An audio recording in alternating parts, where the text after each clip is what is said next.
Ola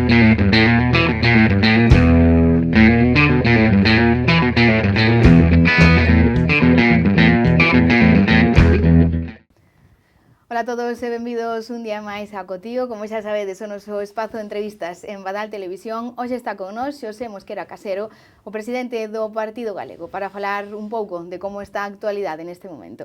Que tal, Xosé? Benvido, como está? Pois nada, ben hallada, bueno, é un placer estar aquí compartindo con vos estes minutos. Bueno, se non me equivoco, vai cumprir un ano dende esa merecida xubilación, dende o Servizo de Intervención na Deputación. Como está sendo esta nova etapa? Creo que sen moito descanso, non? Bueno, vamos a ver, foi un pouco complexo, porque eu pretendín tamén que fora complexo, dado que precisamente estaba no Servizo de Intervención, pero tamén estaba impartindo clase na Facultade de Dereito. Bueno, aí descubres cousas que, bueno, tamén vos podo compartir, non? E o certo é que máis ou menos preveía que co final do ano pasado pois coincidira máis ou menos a xubilación e a compasar ao mesmo tempo a da facultade. Por qué? Porque curiosamente, se un permanece activo nunha das dúas empresas por as que cotiza, automáticamente a Seguridade Social non mira que porcentaje de cotización tiñas por unha e por outra, senón que di o 50%, o 50% se queda aquí, e traballas polo resto.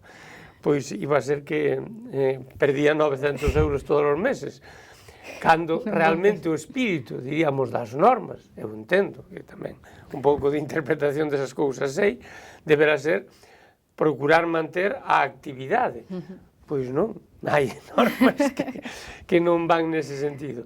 Bueno, coa serie de actividades un pouco voluntarias noutros campos, como é o deportivo, na presidencia da Federación Galega de Tenis, e no plano político tamén, porque sempre, desde moi novo, desde os 20 anos, me interesei polo que era a xestión colectiva, como se ordenaba a sociedade.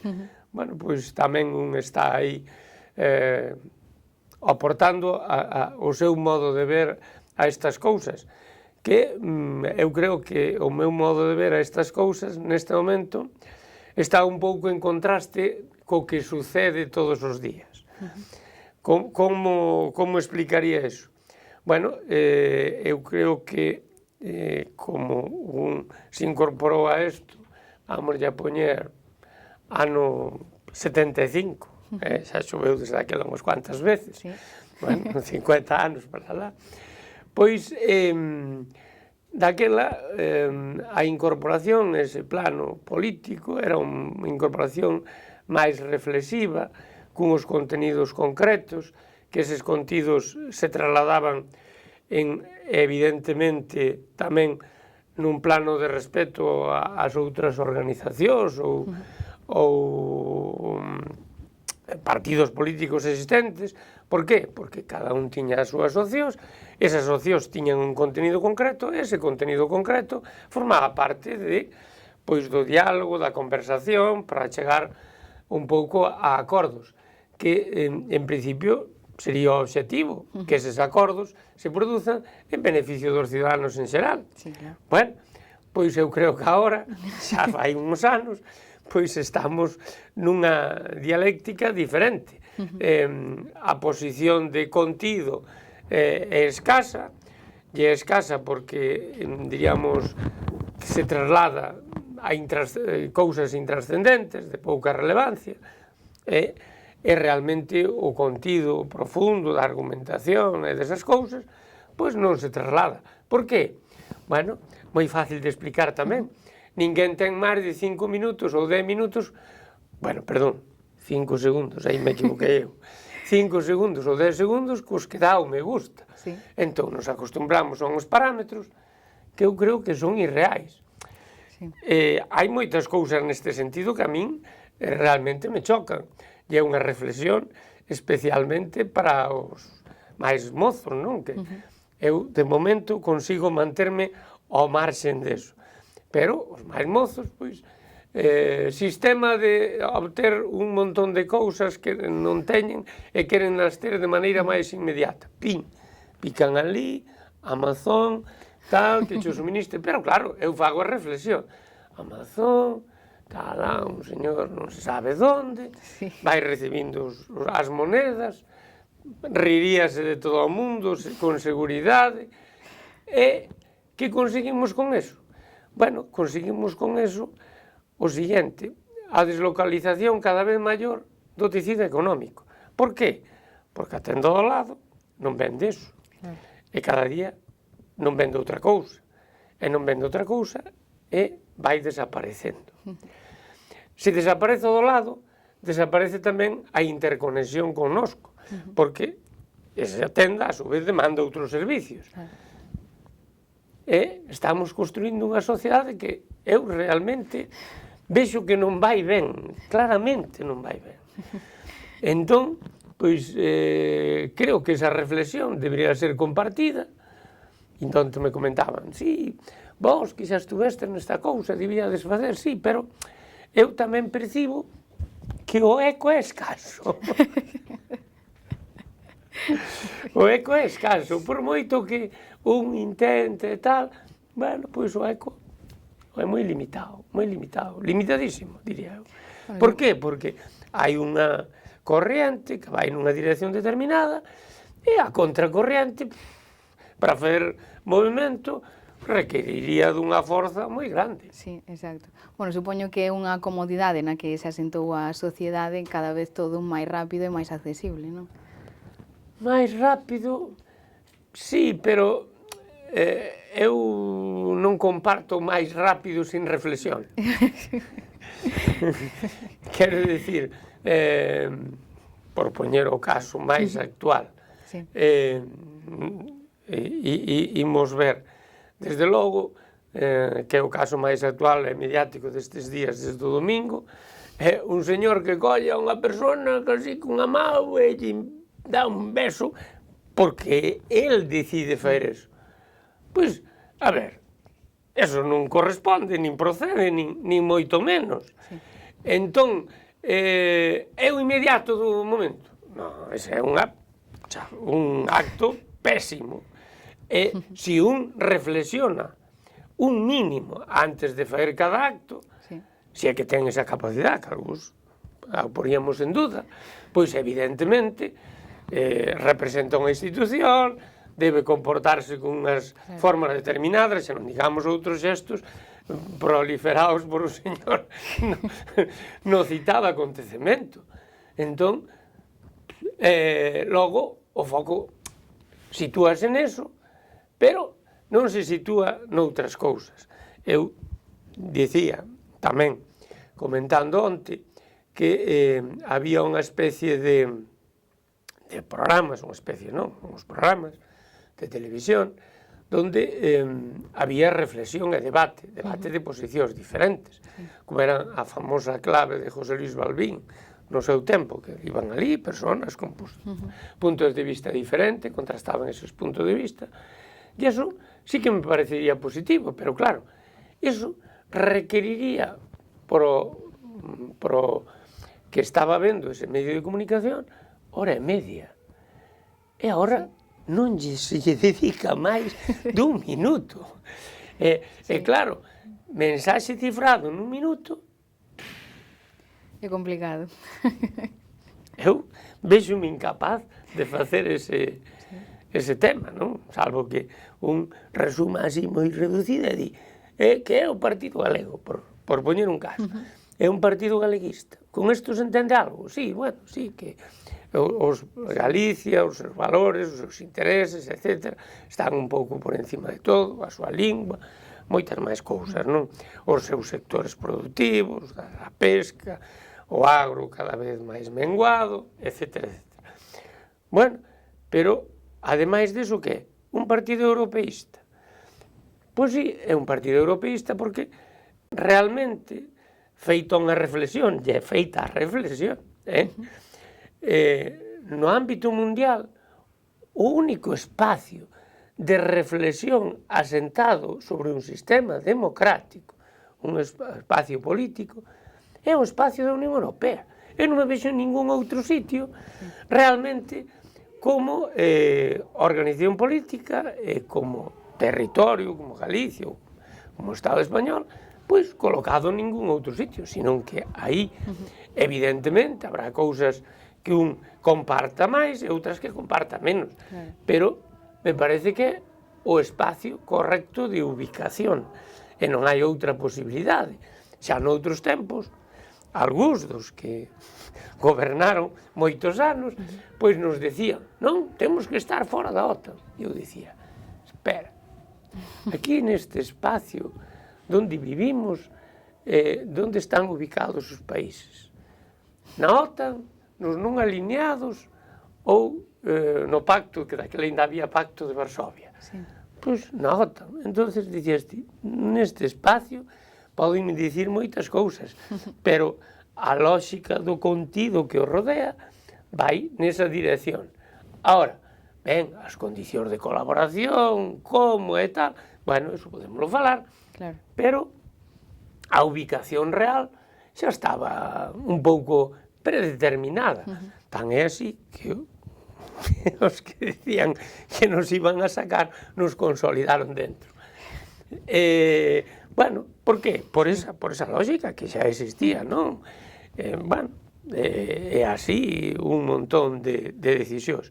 Outra cuestión que na actualidade ten moito valor é un de vez en cando, pois incluso aos máis novos, e di, observade como se conserva o medio ambiente, porque unha das notas tamén nosas é o ecoloxismo e o medio ambiente, a súa protección e demais, que certamente, se queremos que o planeta cada vez teña unhas condicións que garanticen unha mínima supervivencia, porque xa o temos nunhas condicións bastante críticas, bueno, pois, en general, a xente hai que transmitir ese valor.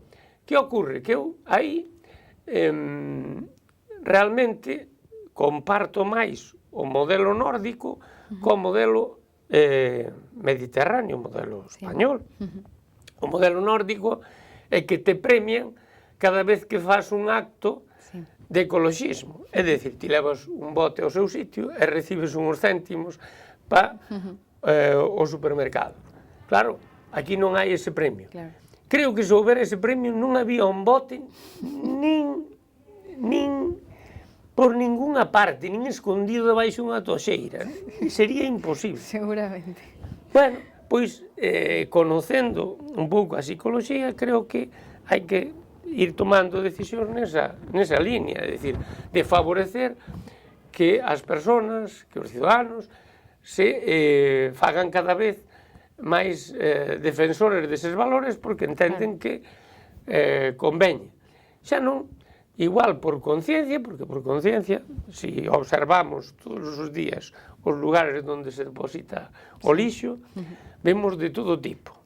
Vemos o cartón onde non ten que estar, os bricks tamén onde non teñen que estar, o lixo por ali ciscao, bueno, pois eu creo que esa é unha tarea un pouco de todos, pero a valoración da mesma non é compartida no mismo grado, e hai personas que na súa casa incluso van separando nos seus sitios, pero hai outros que siguen sin separar.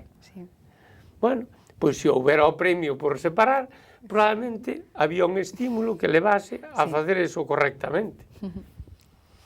Mais ou menos por aí vai a cousa. E o outro elemento que quería engadir relacionado co mundo no que aquí un pouco nos situamos é, diríamos, non é exactamente que nos vayamos a facer horas rurales, senón que ese rural que queda, que xa queda pouco en estado activo, non? Bueno, pois ten unhas posibilidades basicamente de produción no mundo tamén da ecoloxía, é dicir, a produción correcta, sin pesticidas, sin tratamentos que son prejudiciais para a saúde, é unha posibilidade, porque a macroproducción alimentaria, que o comprobamos agora precisamente na guerra de Ucrania, non? Aí descubrimos que un país que, bueno, o Estado español, que basicamente contiña, casi tiña os produtos básicos para a alimentación dos seus animais, de repente se ve que non. E que teñen que vir todos, ou moitos, de fora. Entonces, iso que significa? Bueno, pois que se creou un desestímulo nese sentido, non? Eu creo que ese desestímulo é negativo. Fixeron unha reflexión nos momentos inmediatos, os poderes públicos, acerca de que, home, igual era bo ter un equilibrio maior entre o que demandamos e o que necesitamos. Bueno, pero iso hai que estimulalo, non? Claro. Hai que poñer algo que leve a que as persoas se comporten dunha maneira determinada. Sí. Unha tarea complicada, creo, non? Unha tarea complicada, claro que todas as tareas complicadas. E se as temos que fer, como decía antes, en reflexións escasas dun minuto, ainda é moito máis complicada.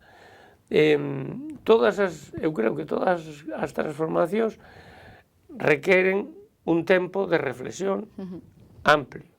E logo, despois, a acción da transformación, home, é un paso que ten que ser máis forte e máis rápido. Pero sin esa reflexión previa de convencimento, de achega de elementos que podan axudar a posicionarse nesa dirección, pois eu non a vexo. E, bueno, falando de cambios, gustaríame tamén unha reflexión pola súa parte dende o 2020, presidente do Partido Galego e tamén nestas últimas eleccións candidato á alcaldía de Ourense. Non. Hai unha diferencia. Eu, basicamente, desde o Partido Galego me impliquei en dúas cousas, que eran as que tiña máis ou menos en mente. Unha, que en Lugo, para explicarlo tamén, en Lugo, pois unha serie de grupos que compartían determinadas posicións similares ás que eu describín, pois que eses grupos concurriran sumándose, o sea, sumando forza, nunha coalición electoral, pois especialmente no ámbito dos partidos judiciais. Ali, máis ou menos, se fixo, e, en vez de Partido Galego, pois apareceu unha denominación que era a suma de Partido Galego máis outras cousas, que eran máis ou menos homoxéneas, as que se levaba falando, que Contamos. Bueno, pois Contamos saca 16 representantes, máis o Partido Galego saca outros representantes, e se suma. Que pasa? Que no que é Ourense, eu tamén tiña feito ese traballo de suma para sumar distintos grupos que finalmente, despois de falar con eles unha vez no 2020, afirmar que eso era positivo, era bo, pois logo no 2023, xa no 2022, cara ao final, empezaban a decir, non, vai ser millor que vayamos así, solos, cada un. Entonces, un dos meus objetivos era sumar. Si se sumaba, creo que se facía para esa transformación, para ese cambio, se facía un aspecto moi positivo. Eso por un lado. Por outro, na cidade,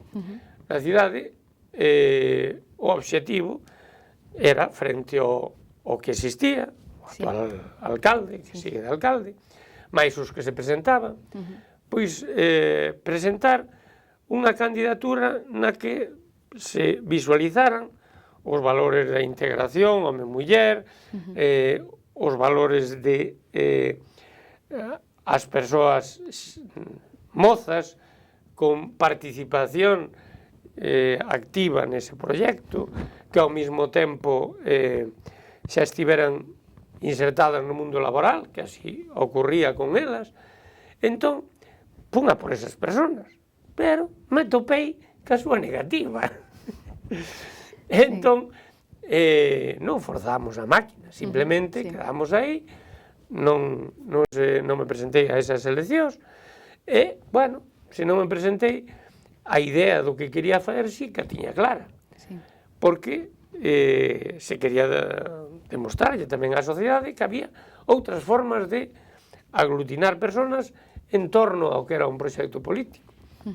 Eles non o compartiron comigo, pois eu quedeime aí. E, bueno, como ve pois a situación actual política de Ourense, entón?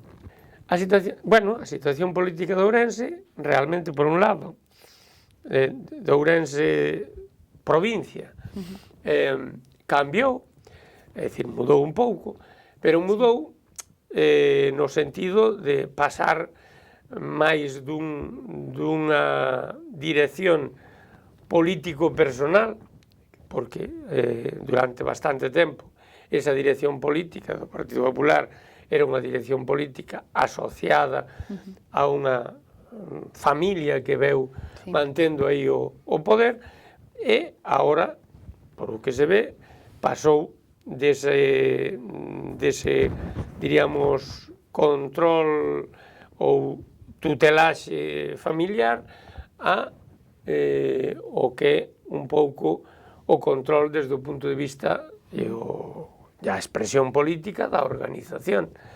Parece que o que é o Partido Popular, cos distintos componentes que ten dentro, pois é o que manda a nivel provincial, ten o presidente da Diputación Provincial, que eu, a verdad que del, desde o punto de vista personal, na relación que tiven con el en algúns campos, e por as reflexións que me chegan das persoas, é unha persona ocupada das labores diarias e que delegan outras persoas para facelo, e que, bueno, ese será unha experimentación. A experimentación tamén será a súa capacidade de diálogo coas outras forzas para conquerir obxectivos comuns, que é realmente a gran conquista, facer cousas entre todos. Cando un leva un proxecto, poñer un caso, a Madrid ou a Bruselas, apoiado por toda unha corporación, un leva todas as de ganar. Pero, desgraciadamente, na maior parte dos casos non se produce eso. Xa, non hai acordos. Non hai acordos. E non hai acordos porque en vez de chegar á reflexión, non se chega á reflexión, quédase na disputa, e a disputa non permite avanzar nese sentido. E na cidade? Pois na cidade, eu creo que a reflexión máis clara é presentáronse dous candidatos, que eu dicía cando andaba pensando neso, que xa eran de hai anos, non? Porque xa estiveran ali de hai anos, que eran de algún xeito pasado, que quería volver a escribirse, e por outro lado se presentaba o actual alcalde, que con moitos defectos, evidentemente, que son visibles, cando un está no poder se lle ven, non?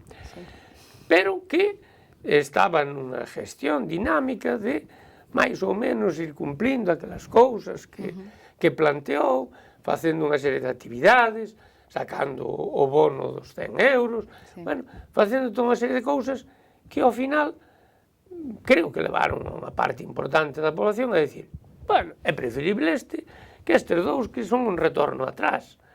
A parte que, por encima, eses dous, que aparentemente, diríamos, pertenecían a proxectos diferenciados, de vez en cando aparecían misturados, que tampouco favorecía, diríamos, a consolidación por parte dos propios electores.